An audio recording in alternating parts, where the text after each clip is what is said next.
तो दोस्तों आज मैं एक्सप्लेन करने वाला हूँ हाल ही में ही रिलीज हुई एक बहुत ही बेहतरीन और डरावनी इंडोनेशियन हॉरर मूवी को, जिसका नाम है सोरोप। मूवी काफी इंटरेस्टिंग है, काफी बढ़िया है। इसके राज अंत में खुलते हैं जो कि काफी खतरनाक है। आपको देखने में मजा आएगा। तो चलिए अब बिना किसी देरी के चलते हैं सीधा वीडियो की तरफ।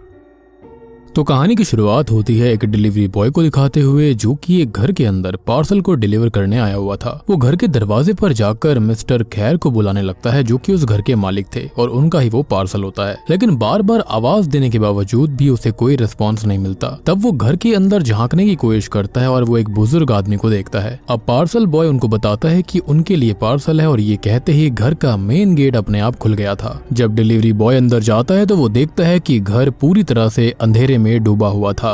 अब डरते डरते जब वो और अंदर जाता है तभी टीवी अपने आप ऑन हो जाता है और फिर उसे वहाँ पर खैर नामक वही बुजुर्ग व्यक्ति दिखाई देते हैं जो कि अजीब बर्ताव कर रहे थे। अब अचानक से वो वॉमिट करने लगते हैं, लेकिन उनके मुंह से मिट्टी निकल रही थी और ये डरावना मंजर देखकर वो डिलीवरी बॉय हैरान रह गया था कि तभी उसे पीछे से किसी की आवाज सुनाई देती है और जब वो पलटकर देखता है और वापस से आगे देखता है तो वहाँ पर मिस्टर खैर नहीं थे। अब उसी समय पीछे एक कमरे से म्यूजिक बजने की आवाज आती है। अब जब वो डिलीवरी बॉय कमरे में जाता है तो वो देखता है कि मिस्टर खैर ने खुद को खत्म कर लिया था और ये देखकर वो डिलीवरी बॉय बुरी तरह से डर जाता है। अब सीन बदलता है जहां पर हम इंडोनेशिया के सुराबाया नामक शहर को देखते हैं जहां पर हनीफ और इस्ती नाम की दो बहनें रहती हैं। हनीफ बड़ी बहन होती है जिसकी एक टेलर शॉप थी और उसकी छोटी बहन इस्ती यूनिवर्सिटी के अंदर पढ़ाई कर रही होती है और उसको पढ़ाई वढ़ाई करवाने का काम कोई और नहीं बल्कि हनीफ ही अपने टेलर शॉप के बदौलत कर रही थी। अब जब इस्ती घर लौटती है तो हनीफ उससे पूछती है कि आज इतनी देर कैसे हो गई। जवाब में इस्ती बताती है कि उनका एक ग्रुप असाइनमेंट था जिसकी चर्चा करते करते देर हो गई थी। ये बताकर वो अपनी बहन से पूछती है कि काम कैसा चल रहा है तो हनीफ बताती है कि सब कुछ अच्छा है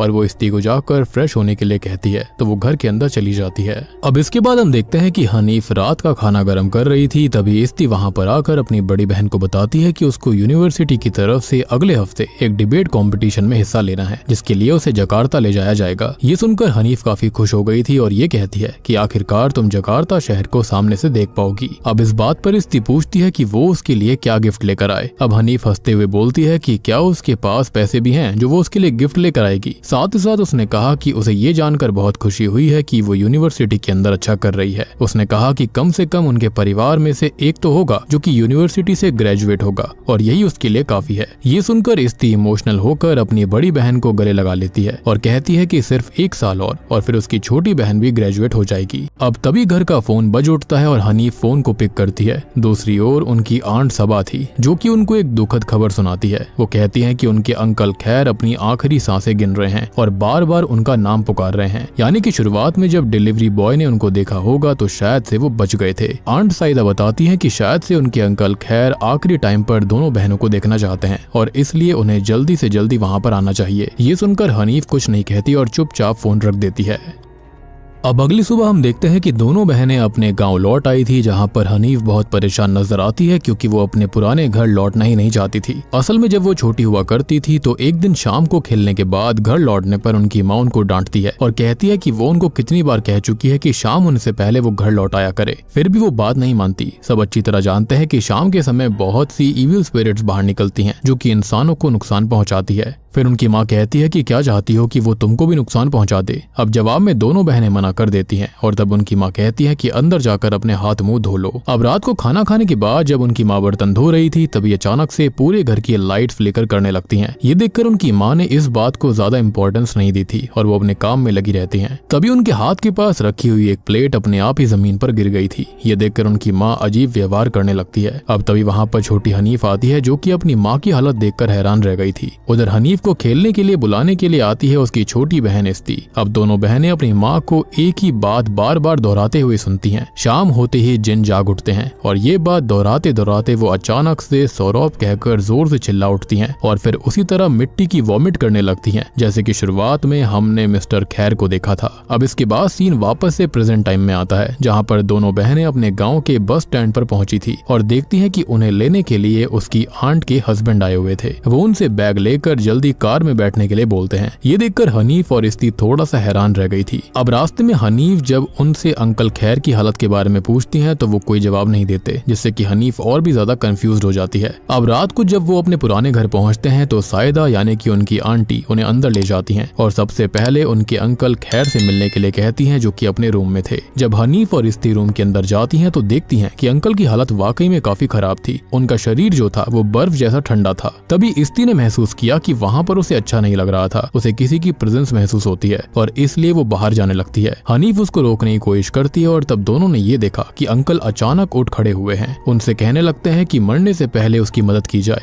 क्योंकि अब वो और नहीं सह सकते। अब हनीफ इस बात पर पूछती है कि उन्हें किस चीज में मदद चाहिए। तब अंकल ने बस ये बोला कि उसे खत्म होने दिया जाए और उसको माफ कर दिया जाए। ये कहते हुए वो उनके सामने ही घुटनों पर बैठ गए थे। हनीफ उसे उठाने की कोशिश करती है कि तभी वो अजीब तरह से व्यवहार करते हुए जमीन पर गिर पड़ते हैं और ये देखकर इस्ती बहुत ही ज्यादा डर जाती है। तभी बाकी लोग वहाँ पहुँच जाते हैं, जिनके साथ एक डॉक्टर भी था। डॉक्टर खैर को चेक कर बताते हैं कि अब वो नहीं रहे। अब अंकल खैर को अगले दिन सुबह दफनाने का फैसला किया जाता है। अब इसलिए हनीफ अपनी आंटी साइदा से बात करती है और ये पूछती है कि मिस्टर खैर की बीवी यानी कि उनकी आंटी सबा वहाँ पर क्यों नहीं है। अब जवाब में साइदा ये बताती है कि जब वो दोनों छोटी थी और घर को छोड़कर चली गई थी तो उसके कुछ ही वक्त बाद में मिस्टर खैर की वाइफ यानी कि उनकी आंटी सबा भी उनको छोड़कर चली गई। लेकिन ये सुनकर हनीफ ये पूछती है कि ऐसा क्यों हुआ था। तब साइदा बताती है कि खैर ने कई बार खुद को खत्म करने की कोशिश करी थी और हर बार जब उन्हें खत्म हुआ समझा जाता तब वो अचानक से जिंदा हो जाते थे, जैसे कि शुरुआत में भी हुआ होगा, यानी कि डिलीवरी बॉय के सामने। और इसी डर की वजह से आंट सबा उनको छोड़कर चली गई। और ये बात सुनकर हनीफ और इस्ती दोनों ही शॉक्ड रह जाते हैं कि उनकी कोई भी खबर आज तक क्यों नहीं आई है। खैर अब साइदा ये बताती है कि खैर ने उनको बुलाकर ये कहा था कि वो ये चाहते हैं कि तुम दोनों यहाँ पर आकर रहो ताकि वो शांति से खत्म हो सके। और ये सुनकर दोनों बहनें कुछ नहीं कह पाती। अब रात को सोने के लिए जब दोनों बहनें अपने रूम में चली जाती हैं तो वो ये देखती हैं कि रूम बिल्कुल वैसा ही था जैसे कि वो छोड़ कर गई थी।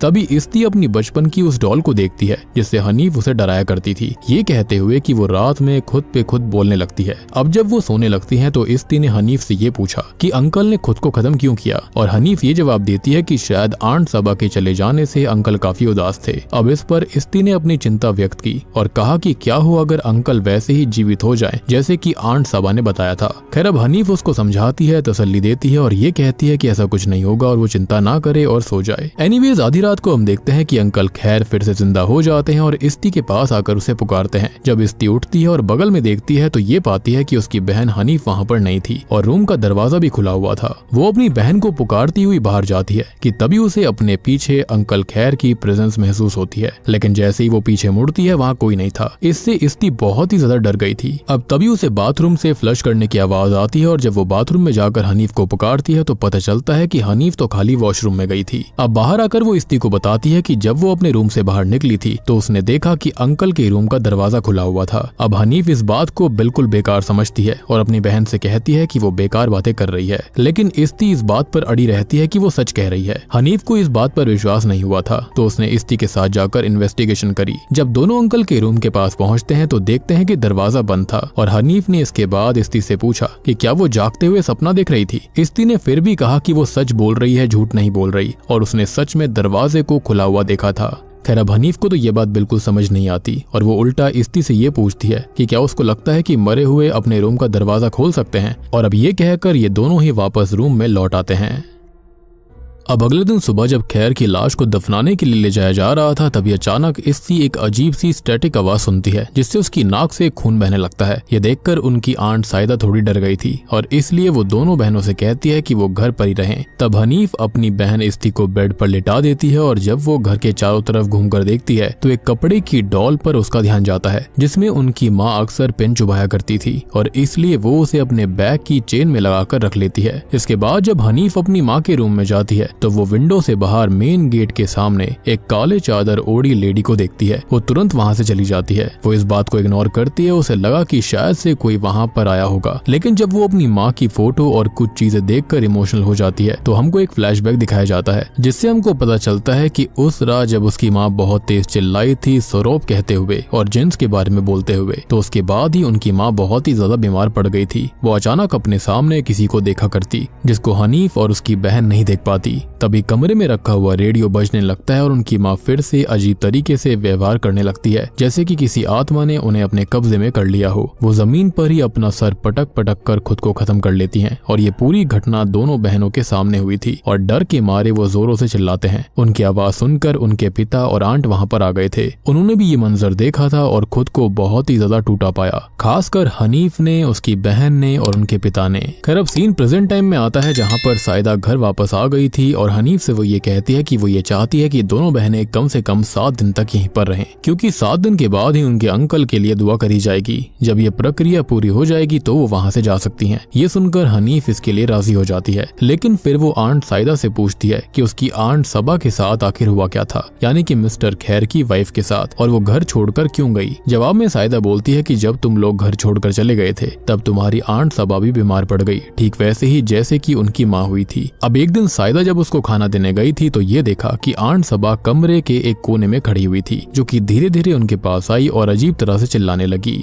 अब इस घटना के बाद अंकल खैर घर लौट आए थे और साइदा को डांटने लगे, क्योंकि उन्होंने मना किया था कि वो आंट सबा के कमरे में ना जाए, और इसलिए साइदा कहती है कि उन्हें आंट सबा के लिए बहुत बुरा लगता है। वो काफी बीमार थी, लेकिन खैर ने उनकी एक भी बात नहीं मानी और उन्हें घर छोड़ने के लिए कह दिया। इस बात से दुखी होकर साइदा भी घर छोड़कर चली गई थी और तब से उन्होंने कभी इस घर की तरफ मुड़कर नहीं देखा। सो बेसिकली देखा जाए तो मिस्टर खैर की बीवी का नाम सबा था, जो कि साइदा की भाभी लगती है, और साइदा मिस्टर खैर की बहन है, जो कि इन हालातों को देखकर घर को छोड़कर चली गई थी। यानी कि जो साइदा है वो रिश्ते में हनीफ और इस्ती की बुआ लगती है। अब ये बातें जानने के बाद में हनीफ कहती है कि आखिर उनके परिवार के साथ हो क्या रहा है। पहले उसकी माँ, फिर उनके पिता, फिर अंकल खैर, और सबको एक जैसे हालात का सामना करना पड़ा। ये सुनकर साइदा उसे थोड़ी तसल्ली देती है और ये कहती है कि वो चिंता ना करे, सबसे जरूरी बात यह है कि वो और उसकी बहन ठीक रहे, यही बहुत है। ये कहकर वो दोनों को सावधान रहने की बात कहकर वहाँ से चली जाती हैं। इनफैक्ट वो भी इस घर के अंदर रुकना नहीं चाहती थी। खैर साइदा के चले जाने के बाद में इस्ती ये सब देखकर अपनी बहन हनीफ से पूछती है कि क्या वो उनके साथ यहीं पर रहेंगी। खैर अब जवाब में हनीफ ये कहती है कि अब वो बच्चियां नहीं हैं जिनकी देखभाल के लिए उनकी बुआ को यहीं पर रहना पड़े, और वैसे भी वो उसके साथ है, और ये कहकर वो वहाँ से चली जाती है। खैर अब उस रात जब इस्ती नमाज पढ़कर हिजाब उतार रही थी तभी कमरे की खिड़की का पर्दा अपने आप हट जाता है, और जब वो खिड़की से बाहर देखती है तो वहाँ पर उसे उसके अंकल खैर खड़े दिखते हैं। अब ये देखकर वो अपनी बड़ी बहन को यहाँ पर ये सब बुलाकर दिखाना चाहती थी, लेकिन तब तक वहाँ कोई नहीं होता, और इस घटना से इस्ती बहुत डर गई थी। अगले दिन सुबह वो यहाँ से जाने की बात करती है तो हनीफ कहती है कि वो यहाँ पर 7 दिन रहेंगी, जैसा कि उनकी बुआ ने कहा था। ये कहकर वो उसे खाने के लिए बुलाती है कि तभी खिड़की की आवाज सुनाई देती है, और जब वो खिड़की बंद करने जाती है तो देखती है कि वही गुड़िया जमीन पर पड़ी हुई थी जिसको हनीफ ने अपनी बैग की चेन में लगाया था। तो जब हनीफ उस चीज को लेने के लिए बाहर जाती है तब हम देखते हैं कि खैर की आत्मा उनके घर के अंदर घूम रही थी। जिसके बाद उसी रात जब वो दोनों यानी कि हनीफ और उसकी बहन इस्ती सो रही होती हैं तो अचानक से इस्ती की नींद खुल जाती है और वो ये देखती है कि अंकल खैर उसके कंबल में घुस आए हैं। ये देखकर वो जोर से चिल्लाती है, लेकिन तभी उसको समझ आता है कि ये तो असल में एक डरावना सपना था, यानी कि वो इतना ज्यादा डर चुकी थी।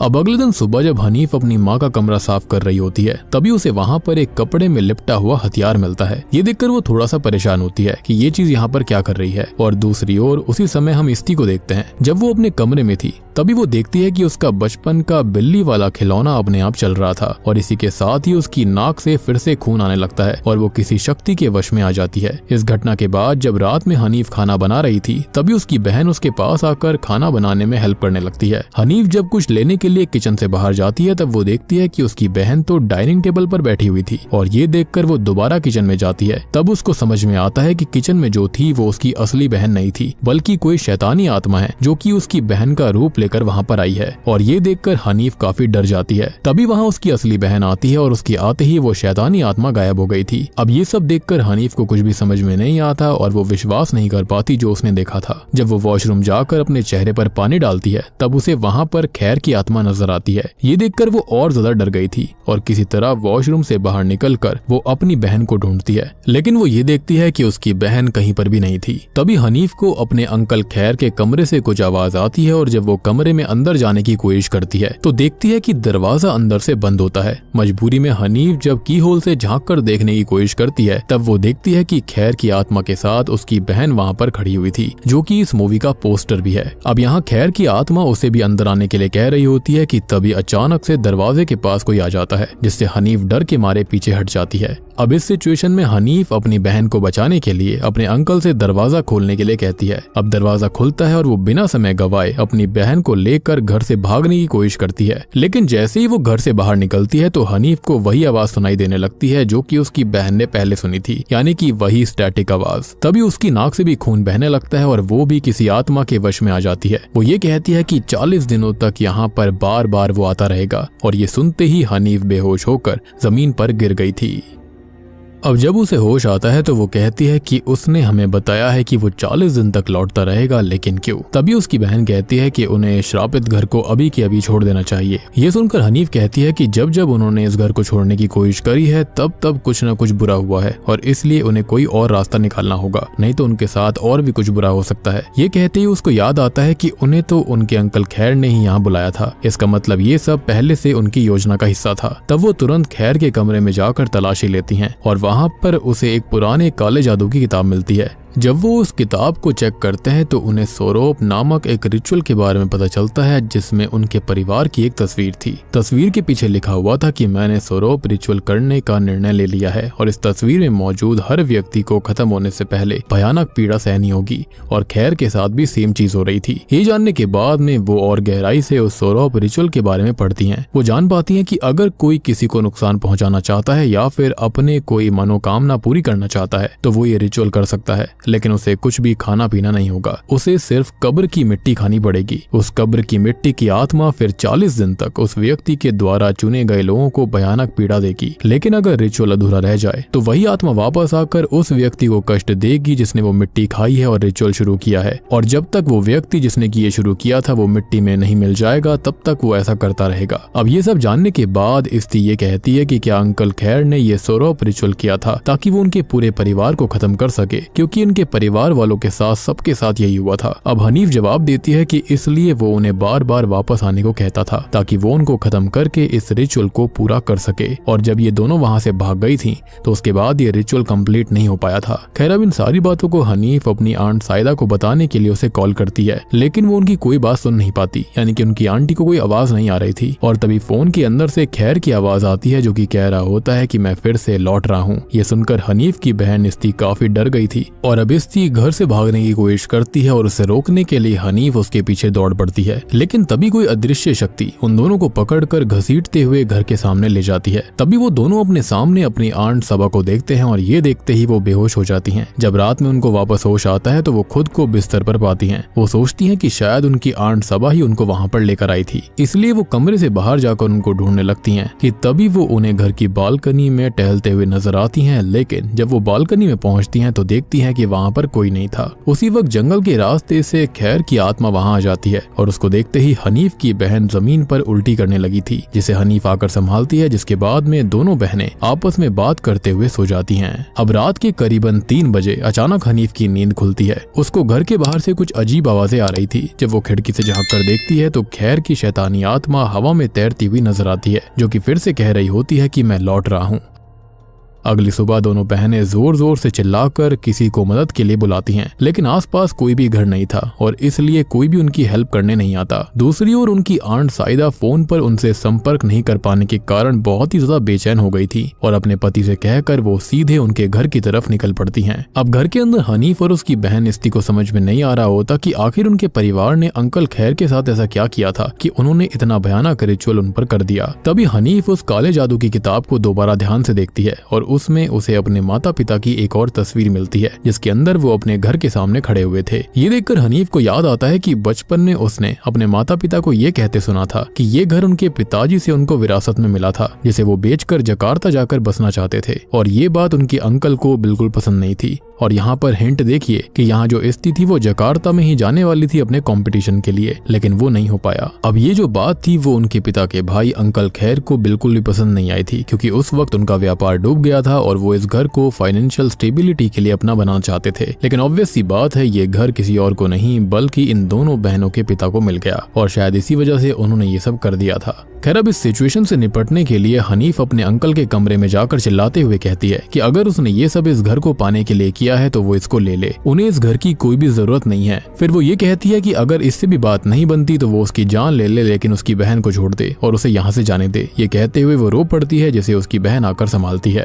तभी वो अपने अंकल के बिस्तर के नीचे एक छिपे हुए दरवाजे को देखते हैं और जब वो उसको खोलते हैं तो वहाँ पर बहुत सी मिट्टी पड़ी हुई। अब हनीफ उस मिट्टी में कुछ ढूंढती है कि तभी थोड़ी देर के बाद में उन्हें वहाँ पर एक लॉकेट और एक कंकाल मिलता है। ये देखकर उनको समझ आ जाता है कि वो लॉकेट उनकी आंट सबा का था, मतलब कि ये उनका कंकाल है और वो छोड़कर नहीं गई थी इस घर को, बल्कि वो जिंदा ही नहीं थी। और ये जानकर उनके पैरों तले जमीन खिसक गई थी। यानी कि अब जो आंट सबा को दिखाया गया था वो कोई और नहीं बल्कि शायद से उनकी स्पिरिट थी, या फिर ये कहा जा सकता है कि जिन जो था, जो भी इस रिचुअल के अंदर इस्तेमाल आया था, यानी कि सोरोप रिचुअल के अंदर, शायद वही उनका रूप लेकर आया हो। खैर उसी समय हनीफ की बहन देखती है कि असली आंट साइदा घर आ चुकी हैं। वो दोनों जल्दी से जाकर उनको सब कुछ बताती हैं और साथ ही साथ वो काले जादू की किताब भी दिखाती हैं। उनकी आंट कहती हैं कि वो हथियार जो तुमने पाया है उसको जला दो, तभी सब कुछ ठीक होगा। ये कहते हुए वो अपने हाथ की उंगलियां काटने लगती हैं और ये डरावना मंजर देखकर दोनों बहनें काफी डर गई थी और समझ जाती हैं कि ये उनकी असली आंट साइदा नहीं है, बल्कि कोई शैतानी आत्मा है, वो जिन है, जो कि हनीफ को भी अपने वश में करने की कोशिश करती है। अब इससे हनीफ भी जमीन पर वॉमिट करने लगी थी और इसलिए वो तुरंत अपनी बहन को लेकर फिर से घर से भागने की कोशिश करती है। तभी वहाँ पर सच में आंट साइदा आ गई थी। पहले तो वो दोनों उनको भी आत्मा समझती है, लेकिन जब साइदा उन्हें आने की असली वजह बताती है तो वो समझ जाती हैं कि ये उनकी असली आंटी हैं और उनको रोते हुए गले लगा लेती हैं। जिसके बाद वो असली साइदा को फिर से सब कुछ बताती हैं, साथ ही साथ आंट सबा की हड्डियां और वो काली किताब भी दिखाती हैं। ये देखकर साइदा पूरी तरह से हैरान रह गई थी।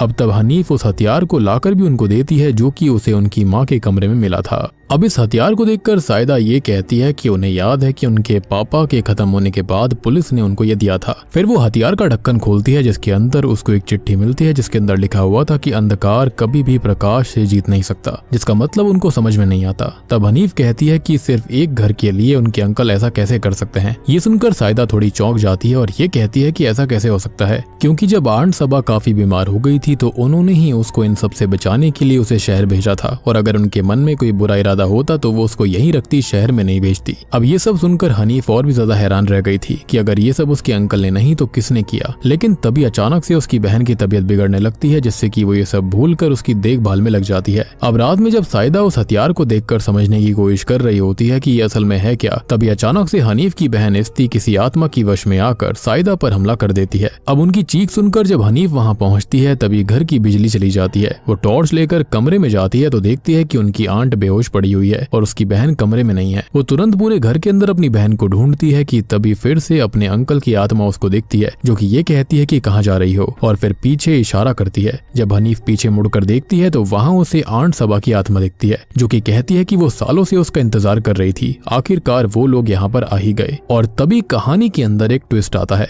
पता चलता है कि दरअसल सारी निगरानी आंट सबा ही कर रही थी। जब हनीफ उनसे पूछती है कि उन्होंने ऐसा क्यों किया तो आंट सबा बताती है कि क्योंकि उनकी कोई संतान नहीं थी। हनीफ की माँ उन्हें हर वक्त नीचा दिखाती, ये सब प्रॉपर्टी के लिए नहीं था। और इतना ही नहीं, वो ये भी कहती है कि उसने हनीफ के पिता को भी बहला फुसलाकर उन्हें इस घर से निकालने की योजना बना ली थी, इसलिए उन्होंने सबका बदला लेने के लिए सब किया। और बस इतना कहने की देरी थी, वो हनीफ के ऊपर हमला कर देती हैं। लेकिन हनीफ अपनी आंखें बंद कर लेती है जिससे कि आंट सबा की आत्मा वहां से गायब हो जाती है। तभी उसकी बहन जो कि अभी भी पजेस्ड होती है वो कमरे में आती है और सौरोप सौरोप कहकर चिल्लाने लगती है। उसके साथ साथ और भी कई आत्माएं वहां पर प्रकट हो गई थी जो कि इसका शिकार बनी होंगी, जो कि सौरोप पुकारने लगती हैं। जिसके तुरंत ही बाद कोई अदृश्य शक्ति उसकी बहन को खींचकर एक कमरे में ले जाती है। हनीफ भी अपनी बहन इस्ती के पीछे पीछे उस कमरे में गई थी और देखती है कि उसकी बहन हवा में तैर रही है। और जब वो उसे नीचे उतारने की कोशिश करती है तभी आंट सबा की आत्मा उस पर हमला कर देती है और उसे वहीं पर बेहोश कर दिया जाता है। अब सीन चेंज करने के साथ साथ हमको एक फ्लैशबैक सीन दिखाया जाता है जिसमें पता चलता है कि हनीफ के पिता ने कभी आंट सबा को कब्रिस्तान में जाकर मिट्टी खाते हुए देख लिया था। तब उन्होंने परिवार को बचाने के लिए एक ओझा से संपर्क किया जिसने लकड़ी का वो हथियार बनाया था जिससे सोरोप नामक रिचुअल को नष्ट किया जा सकता था।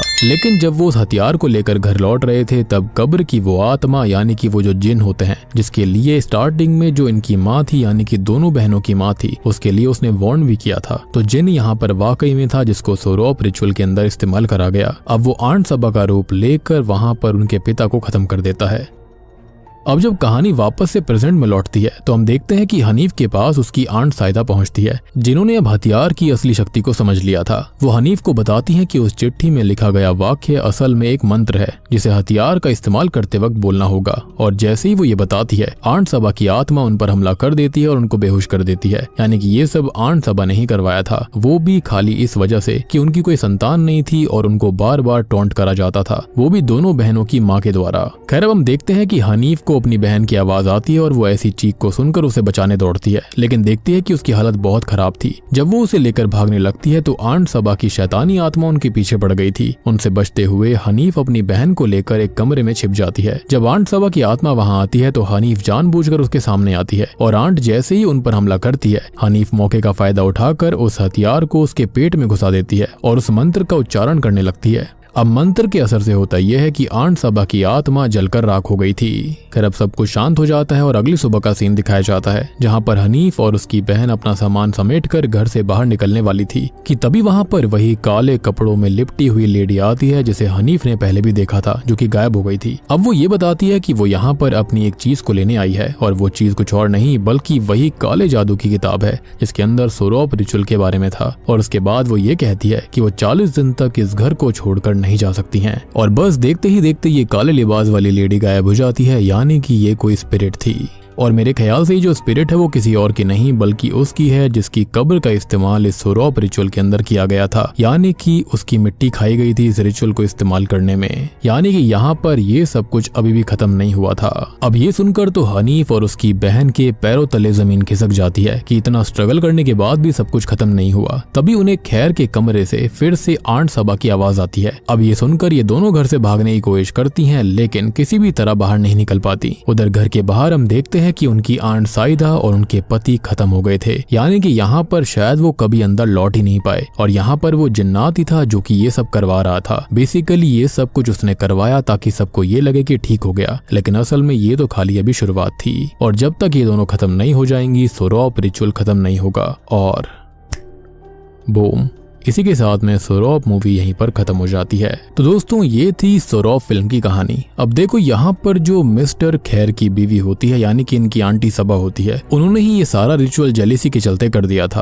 और बात रही कि उनको किसने खत्म कर दिया, तो मिस्टर खैर ने ही खुद अपनी बीवी सबा को खत्म कर बोल दिया था कि वो चली गई उनको छोड़कर। उन्होंने ही कमरे के अंदर वहां पर उनको गाड़ दिया था ताकि कोई भी उनको ढूंढ ना पाए। एंड आई बिलीव कि ऐसा करने के बाद उनकी आत्मा को आजाद कर दिया गया था, जिसके बाद इस घर के अंदर हॉन्टिंग और भी ज्यादा बढ़ गई थी। और सबसे बड़ी बात कि मिस्टर खैर ने ही इन दोनों बच्चियों को शहर भेज दिया था ताकि वो इन सब से दूर रहे, इन रिचुअल से दूर रहे, और खाली वो ही इस चीज को सफर करे क्योंकि उनकी बीवी ने ही ऐसा किया था। यानी कि मिस्टर खैर बुरे व्यक्ति नहीं थे, उनकी बीवी बुरी थी जिन्होंने ऐसा रिचुअल किया। अब आपने नोटिस किया होगा कि मिस्टर खैर की जो आत्मा थी वो इन दोनों बहनों को नुकसान नहीं पहुंचा रही थी, बल्कि वो उनको वार्न करना चाहती थी ताकि वो वहां से बाहर चली जाएं, क्योंकि उनको पता था कि अगर वो यहाँ पर रहेंगी तो उनके साथ भी उनके जैसा ही होगा, यानी कि वो बहुत ही ज्यादा तड़प कर खत्म होंगी। और मुझे ऐसा लगता है कि ये दोनों बहनें अब कभी भी बाहर नहीं जा पाएंगी और अपने बुढ़ापे तक ऐसे ही मौत के लिए तड़पती रहेंगी। और इस रिचुअल के अंदर यही तो होता है, अंत आता है लेकिन बहुत ही ज्यादा दर्दनाक वाला। और बात रही कि वो काले लिबास वाली लेडी, तो पक्का उसी के कब्र को इस्तेमाल करके ये रिचुअल करा गया था जिसके चलते वो यहाँ पर आई थी। या फिर ये भी हो सकता है कि वो कोई पास्ट में शेमन रही होगी जिसके नाम से ही ये रिचुअल करा गया होगा, यानी कि उसने ही इस रिचुअल को बनाया होगा। तो उम्मीद करता हूँ कि अब आपको ये फिल्म अच्छे समझ में आ गई होगी। समझ में आ गई है तो वीडियो को लाइक कर दीजिए। और बात रही कि अंत में उन दोनों को किसने मारा, यानी कि साइदा को और उसके पति को, तो हो सकता है कि इसी काले लिबास वाली स्पिरिट ने खत्म कर दिया होगा, या फिर जब वो यहाँ पर आ रही थी इन दोनों की हेल्प करने के लिए तब ऐसा कर दिया गया होगा ताकि इन दोनों बच्चियों को कोई भी बचा ना पाए और सोरोप रिचुअल पूरा हो जाए। तो वीडियो पसंद आई हो तो लाइक कर दीजिए, चैनल के ऊपर नए हो तो सब्सक्राइब कर लेना।